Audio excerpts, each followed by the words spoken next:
സഭ പുരോഗമിച്ചുകൊണ്ടിരിക്കുകയാണ്. സഭാ സമ്മേളനം 2025-2026 സാമ്പത്തിക വർഷത്തിലെ ബജറ്റിലെ ധനാഭ്യർത്ഥന ചർച്ചകൾ ഇന്ന് നിയമസഭയിൽ തുടരും. വിവിധ വകുപ്പുകൾ ചർച്ചയിൽ പങ്കെടുക്കും.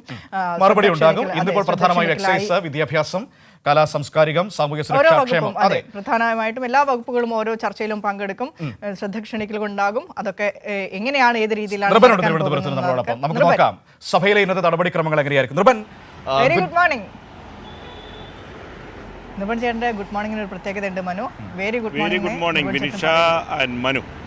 ഓ, താങ്ക് യു. ഞങ്ങളോട് പറയുകയായിരുന്നു ഇപ്പോൾ ഒരു വെരി ഗുഡ് മോർണിംഗ് തിരിച്ചു വരുമെന്ന്, ഏറ്റവും സ്നേഹത്തോടെ ഒരു ഗുഡ് മോർണിംഗ് തിരിച്ചു വരുമെന്ന്. ഏതായാലും ഇന്ന് സഭയിലേക്ക് എത്തുമ്പോൾ എന്തൊക്കെ വിഷയങ്ങളാണ് പ്രധാനമായും സഭയിൽ ഉയർന്നു വരിക? പ്രതിപക്ഷത്തിന്റെ സഭയിലെ ഇന്നത്തെ നിലപാട് എങ്ങനെയായിരിക്കും? ഭരണപക്ഷത്തിന്റെ സമീപനം എന്തായിരിക്കും? സമഗ്രമായ നിർബൻ.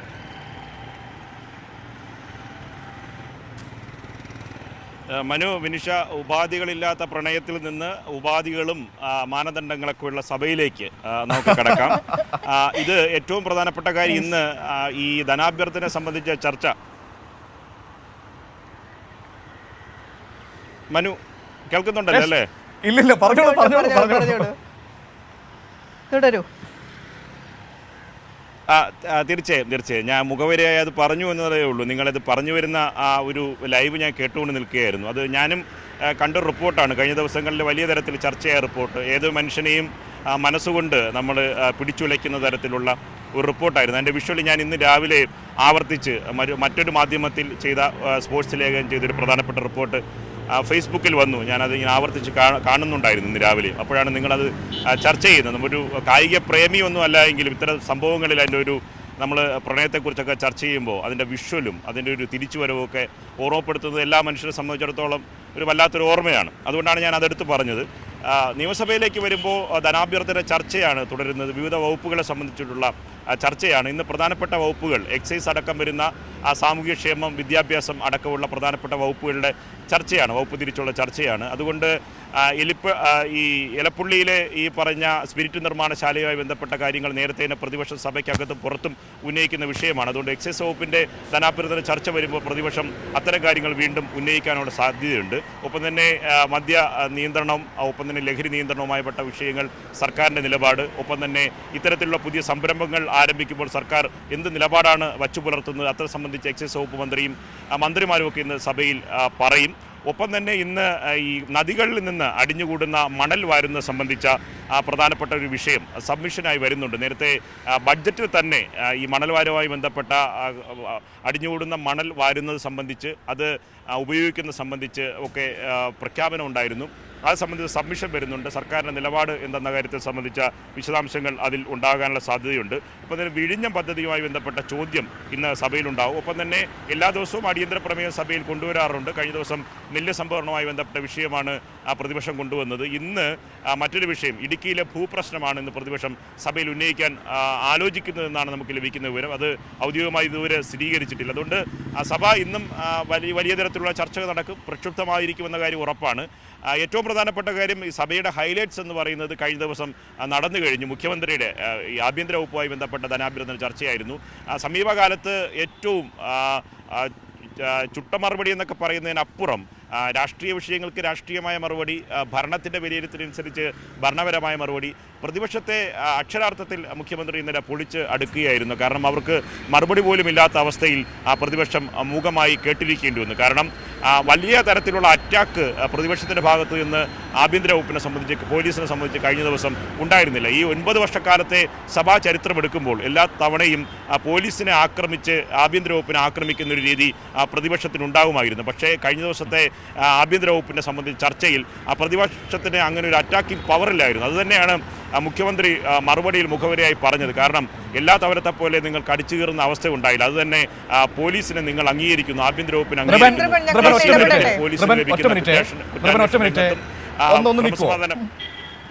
ഞാൻ പറയാമെന്നത് മറ്റൊന്നുമല്ല. നിർവനിപ്പോൾ മുഖ്യമന്ത്രിയുടെ ആ മറുപടിയെക്കുറിച്ച് സംസാരിച്ചല്ലോ. ഒരൊറ്റ മിനിറ്റ് നമുക്ക് ഇന്നലത്തെ ആ മറുപടി വിശദമായി ഒന്ന് കണ്ടതിന് ശേഷം നിർബനിലേക്ക് തിരികെ വരാം. എങ്ങോട്ട് പോകരുതേ, നിൽക്കണം, ഞങ്ങളിതാ വേഗം വരാം. അപ്പോൾ ഇന്നലെ മുഖ്യമന്ത്രി, ഞങ്ങൾ അധികം ദീർഘിപ്പിക്കുന്നില്ല, നിർബൻ ചക്രവർത്തി ചെയ്ത റിപ്പോർട്ട് അത് തന്നെ നമുക്കൊന്ന് കണ്ടതിന് ശേഷം മടങ്ങിയെത്താം. പ്രതിപക്ഷത്തെ കണക്കിന് പരിഹസിച്ചും തിരുത്തിയും സഭയിൽ മുഖ്യമന്ത്രി കത്തിക്കയറി. AKG സെന്റർ ആക്രമണത്തിന്റെ പേരിലുണ്ടായിരുന്ന കഥ ഇപ്പോൾ ആരും പറയുന്നില്ലല്ലോ. സ്വാമി സന്ദീപാനന്ദഗിരിയുടെ ആശ്രമം തീയിട്ടതിൻ്റെ പേരിൽ എന്തെല്ലാം കഥകളായിരുന്നു പറഞ്ഞത്? സർ, വാളയാർ കേസിൻ്റെ കാര്യം, ഈ സർക്കാരിനെ അപകീർത്തിപ്പെടുത്താൻ എന്തൊക്കെയായിരുന്നു പ്രതിപക്ഷം ചെയ്തിരുന്നത്? ഒരാളെ തോളിലേറ്റ് നടന്ന് സ്ഥാനാർത്ഥിയാക്കി, LDFനെ തോൽപ്പിക്കാൻ കേരളത്തിലാകെ കൊണ്ടു നടന്ന് പ്രസംഗിപ്പിച്ചു. ഒടുവിൽ CBI വന്നു, കേരള സർക്കാർ സഹകരിച്ചു. എന്തായി? ഒടുവിലെന്തുണ്ടായി? പ്രതിപക്ഷ ആരോപണങ്ങൾക്ക് എണ്ണിയുള്ള മറുപടികൾ. തങ്ങൾക്ക് പറ്റിയ തെറ്റ് തുറന്ന് സമ്മതിച്ച് പരസ്യമായി ഒരു ഖേദപ്രകടനം ഈ സഭയിലൂടെ സംസ്ഥാനത്തിലെ ജനങ്ങളോട് നടത്തുന്നതായിരുന്നു നല്ലത്. മിനിമം അത്രയെങ്കിലും ചെയ്താലേ ജനമധ്യത്തിൽ അല്പമെങ്കിലും വിശ്വാസ്യത ഉണ്ടാവൂ എന്നെങ്കിലും തിരിച്ചറിയണമായിരുന്നു. ഞങ്ങളിനി ഒരു ക്ലീൻ സ്റ്റേറ്റിൽ തുടങ്ങുന്നു എന്ന് പറഞ്ഞുകൊണ്ട് ജനങ്ങളെ വിശ്വസിപ്പിക്കാൻ നിങ്ങൾക്ക് കഴിയുമായിരുന്നു. വിശ്വാസ്യത വീണ്ടെടുക്കുക എന്നത് നിങ്ങളുടെ അജണ്ടയിലില്ല. അതുകൊണ്ട് തന്നെ തെറ്റേറ്റു പറയാൻ നിങ്ങൾക്ക് മനസ്സുമുണ്ടാവില്ല. വിമർശനങ്ങൾ നിങ്ങൾക്ക് തന്നെ തിരിച്ചടിയായെന്ന് മുഖ്യമന്ത്രിയുടെ ഓർമ്മപ്പെടുത്തൽ. ആരോപണങ്ങളുടെ കരിമ്പുക ഉയർത്തി സർക്കാരിനെ അപകീർത്തിപ്പെടുത്താൻ നോക്കുക. സത്യത്തിൻ്റെ കാറ്റും വെളിച്ചവും ഇരമ്പിയെത്തുമ്പോൾ ആ പുകക്കരി ആകെ അകന്നു പോവുക.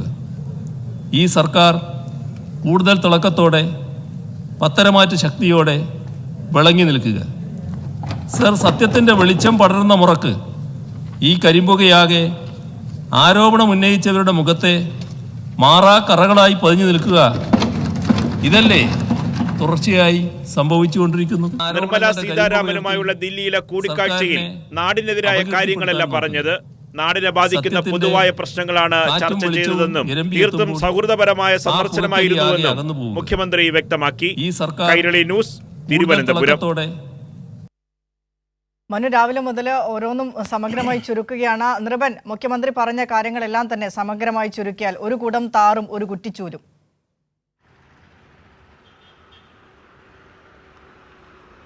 തീർച്ചയായും മിനിഷ, വലിയ തരത്തിൽ സർക്കാരിനെതിരെ ഉയർത്തിക്കൊണ്ടുവന്ന ഓരോ ആരോപണങ്ങളും അടുങ്ങിപ്പോവുകയും അത് പിന്നാലെ അവ തിരിച്ചു പിടിക്കാതെ അതിൽ മൗനം പാലിക്കുകയും ചെയ്യുന്ന പ്രതിപക്ഷം. അതിലാണ് AK സെൻട്രൽ ആക്രമണവും സന്ദീപാനന്ദഗിരിയുടെ ആശ്രമത്തിൻ്റെ ആക്രമണവും ഒപ്പം തന്നെ വാളയാർ കേസുമൊക്കെ തന്നെ മുഖ്യമന്ത്രി സഭയിൽ എടുത്തിട്ടത്.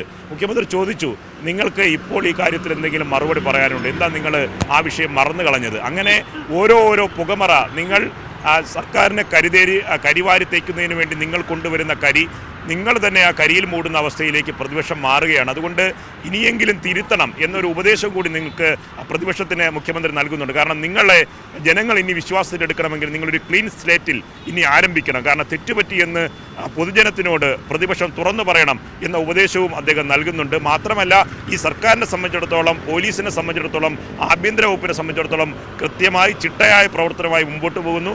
ആ സർക്കാരിനെ സംബന്ധിച്ച് ജനത്തിന് ഒരു തരത്തിലുള്ള അവമതിപ്പുമില്ല. സർക്കാർ ഇങ്ങനെ തന്നെ മുന്നോട്ട് പോകുമെന്ന പ്രഖ്യാപനവും ഇന്നലെ സഭയിൽ മുഖ്യമന്ത്രി നടത്തി. വിനിഷ. ശരി, ഏതായാലും വളരെ പ്രധാനപ്പെട്ട കാര്യങ്ങളാണ്.